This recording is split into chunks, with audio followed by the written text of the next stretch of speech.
आपका स्वागत है। कल हमने गेट 2007 लीनियर अलजेब्रा के कुछ क्वेश्चन किए थे। आज उन्हीं क्वेश्चंस को हम कंटिन्यू करके जितने भी लीनियर अलजेब्रा के 2007 गेट 2007 में क्वेश्चन आए थे उनको कंप्लीट करेंगे। कल 4 क्वेश्चन किए थे, आज 5वें क्वेश्चन से शुरू कर रहे हैं। क्वेश्चन नंबर 5 क्या है मेरे पास?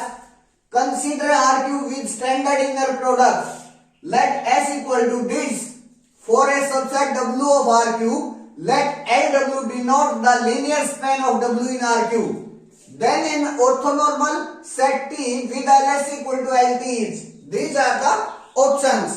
R cube पर एक स्टैंडर्ड इनर प्रोडक्ट दिया गया है, सेट S दिया गया है, फिर S क्या है मेरे पास? 1 1 1 1 minus 2 1 2 minus 1 2। ये आ गया मेरे पास सेट S। उसके बाद अगर कोई भी W सबसेट है R क्यूब का, अगर मैं LW लिखता हूं तो जो ये LW है वो किसको डिनोट करता है? Linear span of A W, linear span of W in A R cube. जो भी W से R3 का सबस्पेस जनरेट होगा, LW उसे डिनोट कर रहा है। उसके बाद क्या कह रहा है? Then in orthonormal set T, उसके बाद एक T ऑर्थोनॉर्मल सेट है with LS equal to LT is. जो LS इक्वल टू LT हो गया तो जो T है सेट हमारा ऑर्थोनॉर्मल सेट है वो क्या होगा? इसमें सबसे मेन चीज ये है समझने की, ये पूछ क्या रहा है? ये एक ऑर्थोनॉर्मल सेट T बोलता है जिनका जो लीनियर स्पैन ऑफ S का लीनियर स्पैन और T का जो लीनियर स्पैन है वो सेम हो। मीन्स सीधी सीधी बात ये है, ये हमसे सेट S की ऑर्थोनॉर्मल बेसिस पूछ रहा है। सेट S की ऑर्थोनॉर्मल बेसिस पूछ रहा है। सेट S ये है मेरे पास। ऑर्थोनॉर्मल बेसिस के लिए हम ग्राम-श्मिट ऑर्थोगोनलाइजेशन प्रोसेस का यूज करेंगे। पहले सेट S के पास मैं ये देख लेता हूं कि कितने Li वेक्टर्स हैं। Li वेक्टर्स के लिए मैं इन वेक्टर्स को रो में लिखूंगा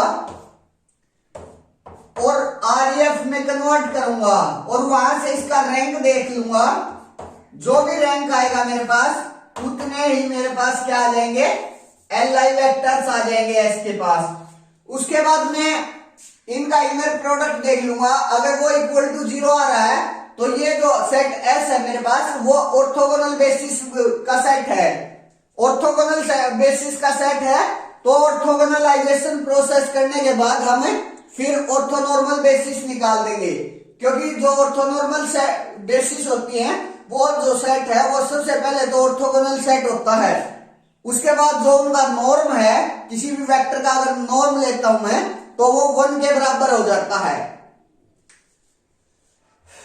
पहले RF में कन्वर्ट कीजिए। अगर मैं यहां R2 पर ऑपरेशन लगाऊं,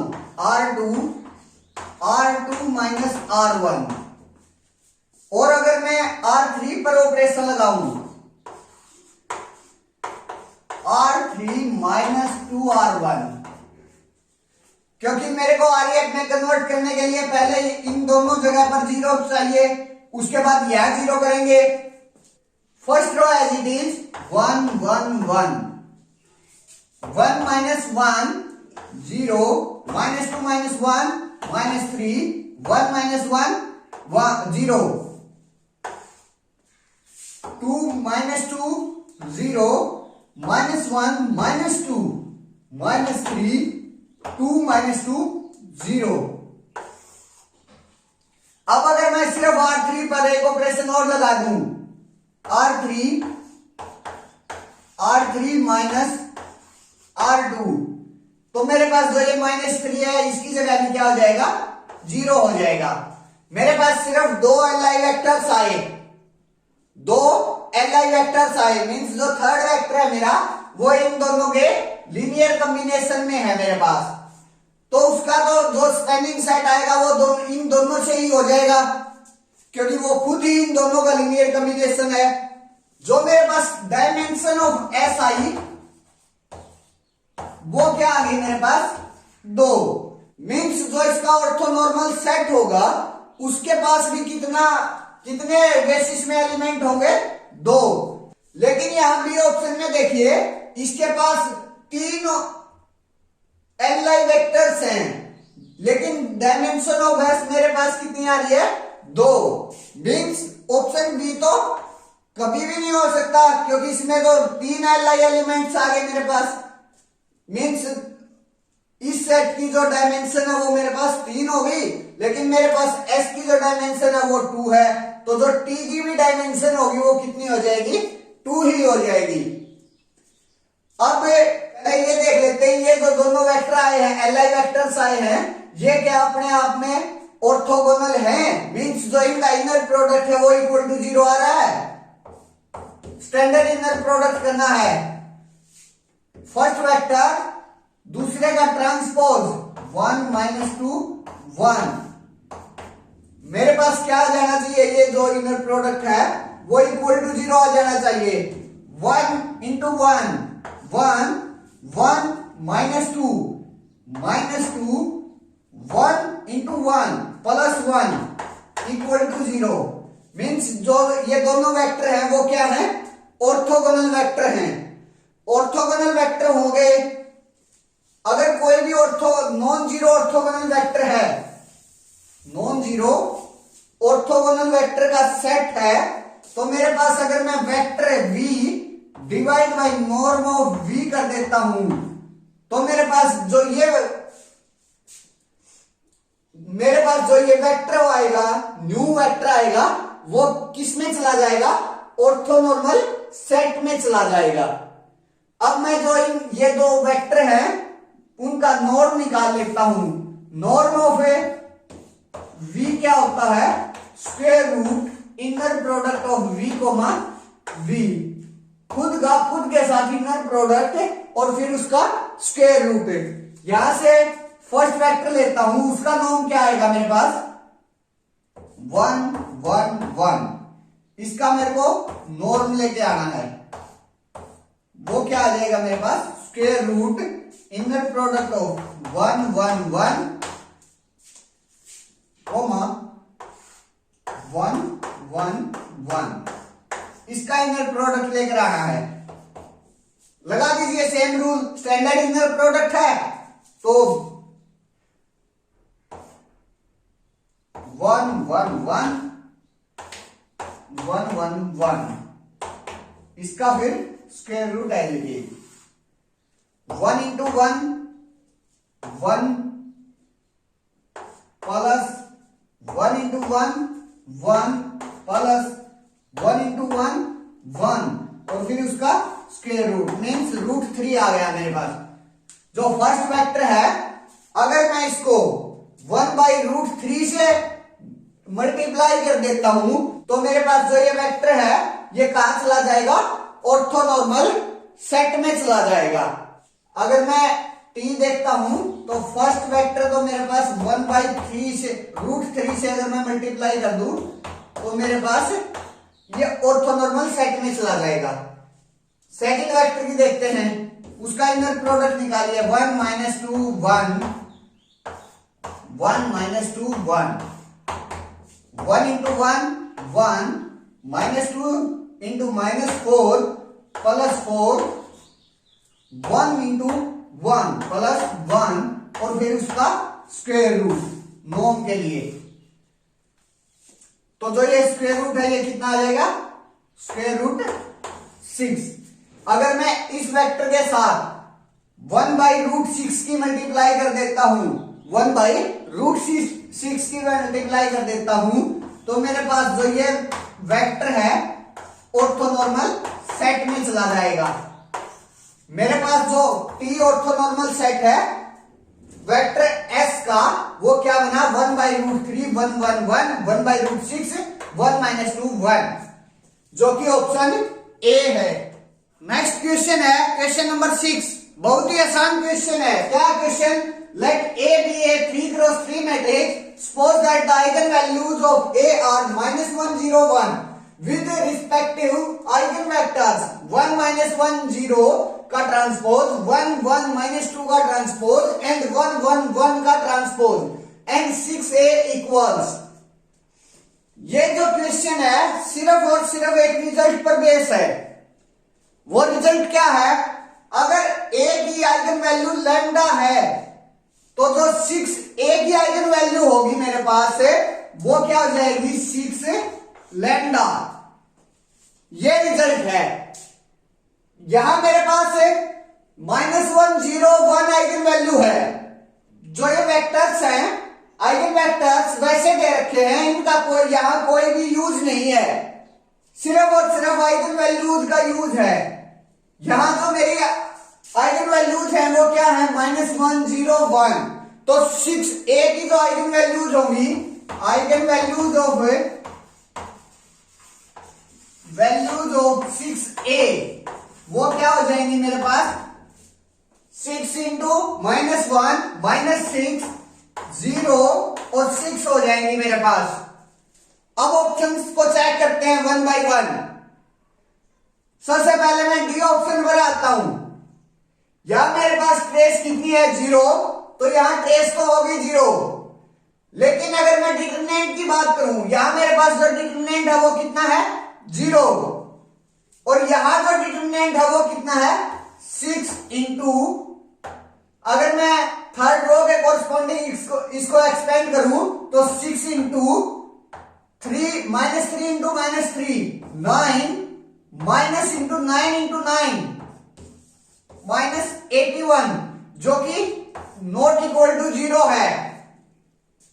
लेकिन आधा कितना चाहिए था?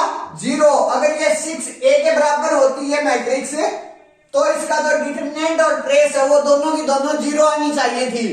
मीन्स ऑप्शन डी रॉन्ग हो गया। अब ऑप्शन सी पर आता हूं। ऑप्शन सी में जो ट्रेस है 3 + 1 + 1 वो किसके बराबर है? 5 के बराबर। लेकिन मेरी जो ट्रेस आई है 6a की वो कितनी आई है? 0।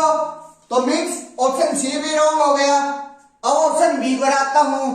ऑप्शन बी में जो आइगन वैल्यूज है ये डायगोनल मैट्रिक्स है, और डायगोनल मैट्रिक्स के जो आइगन वैल्यूज होती हैं वो डायगोनल एंट्रीज होती हैं। मीन्स इसकी जो आइगन वैल्यूज है वो 1 -1 और 0 हो जाएंगी। लेकिन मेरी 6a की जो आइगन वैल्यूज है वो क्या है? -6 0 6। मीन्स ऑप्शन बी भी रॉन्ग हो गया। अब या तो ये क्वेश्चन गलत है या फिर option A is right answer. यहां ऑप्शन ए राइट आंसर है, क्योंकि जब हम यहां से चेक भी करते हैं तो एक आइगन वैल्यू तो डायरेक्टली हमें 6 मिल जाएगी और बाकी 2 आइगन वैल्यू आप निकाल लेना। Option A is right. Next question क्या है? Question number 7। Let t from r³ to r³ be a linear transformation defined by this type, then the matrix of the linear transformation with respect to ordered basis this of R3 is, these are the options। Linear transformation दी गई है R3 to R3 और हमें बताना है इस ordered basis के with respect उसकी जो मैट्रिक्स बनेगी वो क्या बनेगी। किसी ऑर्डर्ड बेसिस के विद रिस्पेक्ट जो मैट्रिक्स बनती है वो किस टाइप से बनती है? पहले हम बेसिस के फर्स्ट वेक्टर को उठाते हैं, उसको लीनियर ट्रांसफॉर्मेशन में पुट करके उसकी इमेज निकालते हैं और जो इमेज आती है उनको इन तीनों के लीनियर कॉम्बिनेशन में लिखते हैं और वहां से जो कोफिशिएंट आते हैं उन कोफिशिएंट्स को हम फर्स्ट कॉलम में लिख देते हैं। तो हमारा जो मैट्रिक्स है उसका फर्स्ट कॉलम आ जाता है वो। सिमिलरली प्रोसेस हम सेकंड वेक्टर के लिए करेंगे और सिमिलरली थर्ड वेक्टर के लिए करेंगे। पहले हम फर्स्ट वेक्टर के लिए करते हैं 0 1 0 है तो मैं t ऑफ 0 1 0 इसकी इमेज निकालूंगा। पहले वो मेरे पास क्या आ जाएगी? x की जगह 0 है, z की जगह 0 है, लेकिन y की जगह 1 है तो 1 1 1 मेरे पास जो इमेज आई वो 1 1 1 आ गई। अब इस वेक्टर को मैं इनके लीनियर कॉम्बिनेशन में लिखूंगा। किस किसके? 0 1 0 0 0 1 1 0 1 1 0 0, इन तीनों के लीनियर कॉम्बिनेशन में लिखूंगा। तो मेरे पास जो कोफिशिएंट आएंगे वो क्या आ जाएंगे? अगर मैं यहाँ सेकंड टप्पल को 1 लेकर आना चाहता हूं, यहाँ सेकंड टप्पल को 1 लेकर आना चाहता हूं, तो मेरे को इस जो ये वेक्टर गिवन है इसका जो कोफिशिएंट है वो 1 लेना पड़ेगा, क्योंकि और सभी जगह तो मेरे पास है जो सेकंड टप्पल है वहां 0 है। तो यहां से मेरे पास जो इनका लीनियर कॉम्बिनेशन लिखूंगा तो मैं इन तीनों वेक्टर्स में 1 1 1 आ जाएगा कोफिशिएंट। मैं डायरेक्ट लिख देता हूं 1 0 1 0 1 इंटू 0 0 1 प्लस 1 इंटू 1 0 0। जो कोफिशिएंट है यहां से क्या आ गए? 1 1 1 मीन्स जो फर्स्ट कॉलम हुआ मेरा मैट्रिक्स का वो क्या हो गया? 1 1 1। अब सेकंड कॉलम पर बात करते हैं। सेकंड कॉलम के लिए मैं सेकंड वेक्टर उठाऊंगा, उसकी इमेज निकालूंगा with respect to T of 0 0 1 equal to x और y की जगह 0 है, z की जगह 1 है मेरे पास। x और y की जगह 0, z की जगह 1, तो यहां से मेरे पास -1, x और y की जगह 0, z की जगह 1, तो यहां से 1 और y की जगह 0 है, z की जगह -1। ये आ गया मेरे पास। अब जो ये वेक्टर है इसको किसके लीनियर कॉम्बिनेशन में लिखूंगा? गिवन ऑर्डर बेसिस के लीनियर कॉम्बिनेशन में। -1 1 -1। फर्स्ट टप्पल को मेरे को -1 लेकर आना है। फर्स्ट टप्पल सिर्फ और सिर्फ है नॉन जीरो कहां प्रेजेंट है? यहां प्रेजेंट है। तो मेरे पास जो -1 आएगा वो लास्ट में आ जाएगा -1 इंटू 1 0 0। अब मेरे को सेकंड टप्पल की जगह 1 लेकर आना है। सेकंड टप्पल नॉन जीरो कहां प्रेजेंट है? यहां प्रेजेंट है फर्स्ट टप्पल में। तो जो फर्स्ट का कोफिशिएंट आएगा वो क्या आ जाएगा मेरे पास? 1 0 1 0। अब जो थर्ड टप्पल है वहां मेरे को -1 लेकर आना है। थर्ड टप्पल नॉन जीरो कहां प्रेजेंट है? सिर्फ यहां प्रेजेंट है। तो इसका जो कोफिशिएंट आएगा वो क्या आ जाएगा? -1 0 0 1। अब इसके जो कोफिशिएंट आए वो क्या आ गए? 1 -1 -1। मीन्स जो मेरा मैट्रिक्स आएगी उसका जो सेकंड कॉलम है वो क्या आ गया मेरे पास? 1 -1 -1। सिमिलरली हम थर्ड वेक्टर पर बात करेंगे। अब थर्ड वेक्टर क्या है? T1 0 0, T of 1 0 0 means y और z की जगह 0 0 और x की जगह 1 1, यहां से फिर 1 और यहां से 0 0, तो 0 यह आ गया मेरे पास। तो सिमिलरली हम अब जो इमेज आई है उसको गिवन ऑर्डर बेसिस के लीनियर कॉम्बिनेशन में लिखेंगे। तो 1 1 0। फर्स्ट जो टप्पल है वो 1 है और यहां जो फर्स्ट टप्पल है वो नॉन जीरो कहां है? सिर्फ इस वेक्टर के पास है। तो जो इसका कोफिशिएंट होगा वो क्या हो जाएगा मेरे पास? 1 1 0 0। अब सेकंड टप्पल 1 है मेरे पास। सेकंड टप्पल नॉन जीरो कहां प्रेजेंट है? सिर्फ इस वेक्टर के पास प्रेजेंट है। तो इस वेक्टर का जो कोफिशिएंट होगा वो क्या हो जाएगा? 1 0 1 0। अब थर्ड टप्पल मेरा 0 है और थर्ड टप्पल मेरा नॉन जीरो। थर्ड टप्पल को मेरे को 0 लेकर आना है। तो जो इस वेक्टर का जो कोफिशिएंट हो जाएगा वो क्या हो जाएगा? 0। तो 0 इंटू 0 0 1 ये आ गया मेरे पास। ये जो कोफिशिएंट्स आए हैं ये किस थर्ड कॉलम के को एलिमेंट्स आ गए मेरे पास। तो थर्ड कॉलम क्या आ गया मेरे पास 1 0 1 कंप्लीट मैट्रिक्स ये आ गई मेरे पास। अब चेक कर लेते हैं ये कौन सी मैट्रिक्स कौन से ऑप्शन में है। 1 1 1 1 -1 -1 1 0 1 means option C is a right answer. Next question number 8 and question number 9 linked question है। क्वेश्चन नंबर 8 करेंगे पहले। Let a equal to 3 0 0 0 6 2 0 2 6 and lambda 1 greater than equal to lambda 2 greater than equal to lambda 3 be the eigenvalues of a।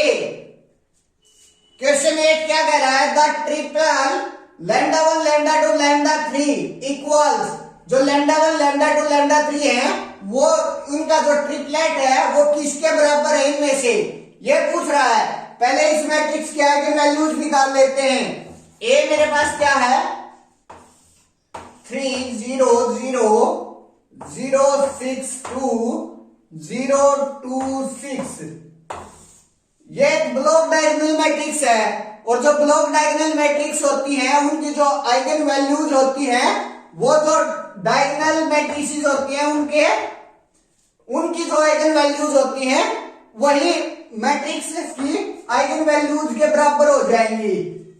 तो जो first block बनाया मैंने 1 by 1 का तो जो ये आइगन वैल्यूज है इसकी एक तो 3 हो जाएगी बाकी की दो आइगन वैल्यूज हम इस 2 क्रॉस 2 के ब्लॉक से निकाल लेंगे 6 2 2 6। यहां से मेरे पास इन दोनों का जो सम है दोनों का जो रोज का जो सम है वो 8 आ रहा है तो एक आइगन वैल्यूज तो 8 हो गई यहां से मेरे पास और दूसरी आइगन वैल्यू 6 + 6 ट्रेस में से इस 8 को माइनस कर दूंगा मैं तो दूसरी आइगन वैल्यूज आ जाएगी मेरे पास। ट्रेस यहाँ 12 है तो 12 में से 8 माइनस कर दिया तो मेरे पास 4 आ गई जो तीसरी आइगन वैल्यू। यहां जो तीनों आइगन वैल्यूज आई ए की वो क्या आ गई 3 8 4। जो लैम्डा 1 है वो सबसे बड़ी है सबसे बड़ी यहाँ क्या है 8। लैम्डा 2 उससे छोटा है लेकिन लैम्डा 3 से बड़ा है तो वो क्या है 4 और लैम्डा 3 सबसे छोटा है 3 तो जो मेरा ट्रिपलेट आया वो आ गया 8 4 3 means option B is right answer. Next linked question क्या है मेरे पास question number 9 the matrix P such that P transpose AP equal to this these are the options। क्या कह रहा है हमें P मैट्रिक्स बतानी है such that P transpose AP equal to this type से आ जाए और जो lambda 1 lambda 2 lambda 3 है वो इसकी आइगन वैल्यूज हैं किसकी मैट्रिक्स A की। हम जानते हैं अगर diagonal entries P transpose AP करके डायगोनल इंट्रीज पर हमारे पास आइगन वैल्यूज आ रही है तो जो मैट्रिक्स P होती है वो आइगन वेक्टर्स की मैट्रिक्स होती है with respect to eigenvalue. जैसे यहां लैम्डा 1 फर्स्ट आइगन वैल्यू है फर्स्ट आइगन वैल्यू के कोरस्पॉन्डिंग जो आइगन वेक्टर आएगा वो फर्स्ट कॉलम में चला जाएगा P के लिए। सिमिलरली सेकंड और थर्ड के लिए हो जाएगा। यह एक बात नोटिस करने वाली है जो मैट्रिक्स A है वो यहाँ एक सिमेट्रिक मैट्रिक्स है तो जो मैट्रिक्स P बनेगी आइगन वेक्टर्स की वो ऑर्थोनॉर्मल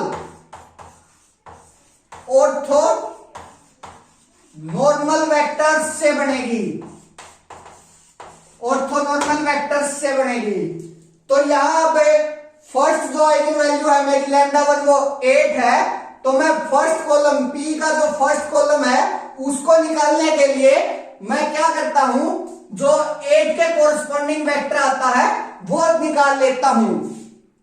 यहां से 8 के कोरस्पॉन्डिंग क्या वेक्टर आएगा अगर मैं A - 8i into x1 equal to 0 करता हूं तो मेरे पास क्या आ जाएगा A में से -8i करना है तो -5 0 0 0 6 - 8 -2 2 0 2 माइनस 2, ये आ गया मेरे पास इक्वल टू 0 0 इंटू x1 है, x1 को मैं मान लेता हूं x1, x2, x3 equal to 0 0 0। अब इनको मैं सोल्व आउट कर लेता हूं, तो यहां से मेरे पास क्या आ गया, -5x1 equal to 0, -2x2 plus 2x3 equal to 0, यहां से 2x2 minus 2x3, 2x2 minus 2x3 equal to 0। इन तीनों इक्वेशन से x2 x2 x1 x2 x3 की वैल्यू निकाल लेता हूं, तो यहां से x1 इक्वल टू 0 आ जाएगा, और इन दोनों इक्वेशन से क्या आ गया मेरे पास, x2 equal to x3, x2 equal to x3, x1 0 आ गया और x2 इक्वल टू x3 है मेरे पास। जो x2 की वैल्यू होगी वही x3 की होगी। इन दोनों की वैल्यू मैं 0 तो ले नहीं सकता, क्योंकि जो मेरा x1 है वो एक आइगन वेक्टर है, और आइगन वेक्टर की डेफिनेशन ही यही होती है कि वो नॉन जीरो वेक्टर होता है। तो अगर मैं यहाँ x3 की जगह 1 लेता हूं तो x2 की जगह क्या आ जाएगा, 1 आ जाएगा। मींस मेरा जो x1 होगा वो क्या हो गया, 0 1 1, ये हो गया। P ऑर्थोनॉर्मल P के अंदर ऑर्थोनॉर्मल वेक्टर्स हैं, और ये मेरा एक वेक्टर्स आ गया। जब मैं इसका नॉर्म निकालूंगा तो वो क्या आ जाएगा, 0 1 1 0 1 1, ये क्या आ जाएगा मेरे पास, 1 प्लस 1 इसका स्क्वायर रूट, 2 का स्क्वायर रूट आ जाएगा मेरे पास।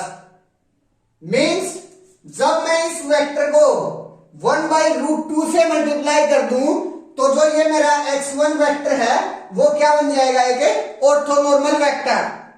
तो मेरे पास जो P मैट्रिक्स है उसका जो फर्स्ट कॉलम आया मेरे पास वो क्या आ गया, 0 1/√2 1/√2। सिमिलरली हमें सेकंड वेक्टर के लिए करेंगे। सेकंड आइगन वैल्यू क्या है मेरे पास, 4, तो a minus 4i into y1 equal to 0। a क्या है मेरे पास, ये मैट्रिक्स -4i, जो i है 3 क्रॉस 3 की आइडेंटिटी मैट्रिक्स है, तो 3 - 4 -1 0 0 0 6 - 4 2 2 0 2 2, ये आ गई मेरे पास, into y1 y2 y3 equal to 0 0 0। यहां से मैं y1 y2 y3 की वैल्यू निकाल लेता हूं, वो क्या आएगी मेरे पास, -y1 इक्वल टू 0, यहां से 2y2 plus 2y3 2y2 plus 2y3 equal to 0। दोनों में यही है, सेम आ जाएगी। तो यहां से मेरे पास एक तो y1 इक्वल टू 0 आ गया और y2 इक्वल टू -y3 आ गया, ये आ गया मेरे पास y1 इक्वल टू 0। अगर मैं यहां y2 की जगह 1 पुट करता हूं तो y3 क्या आ जाएगा मेरे पास, -1। तो अगर 1 -1, ये y1 आ गया। मैं जानता हूं ऑर्थोनॉर्मल P में ऑर्थोनॉर्मल वेक्टर्स हैं, लेकिन जो ये वेक्टर आया मेरा वो ऑर्थोनॉर्मल वेक्टर नहीं है, तो इसको मैं ऑर्थोनॉर्मल वेक्टर में चेंज करूंगा, तो इसका इनर प्रोडक्ट इसी के साथ और फिर उसका स्क्वायर रूट, वो भी क्या आ जाएगा मेरे पास, √2 आ जाएगा। तो मेरा जो सेकंड कॉलम आएगा P मैट्रिक्स का, वो 1/√2 से इस वेक्टर की मल्टीप्लाई करके आएगा। 1/√2 से इसकी मल्टीप्लाई करेंगे तो फर्स्ट 0, सेकंड 1/√2 और थर्ड मेरे पास क्या आ जाएगा, -1/√2। सिमिलरली हम थर्ड आइगन वैल्यू के लिए करेंगे। लेकिन मेरा यहीं से आंसर बन रहा है। फर्स्ट जो कॉलम है मेरा 0 1/√2 1/√2 है, मीन्स ऑप्शन ए रॉन्ग हो गया, ऑप्शन बी भी रॉन्ग हो गया, ऑप्शन सी में दोनों में 0 1/√2 1/√2 0 1/√2 1/√2 है।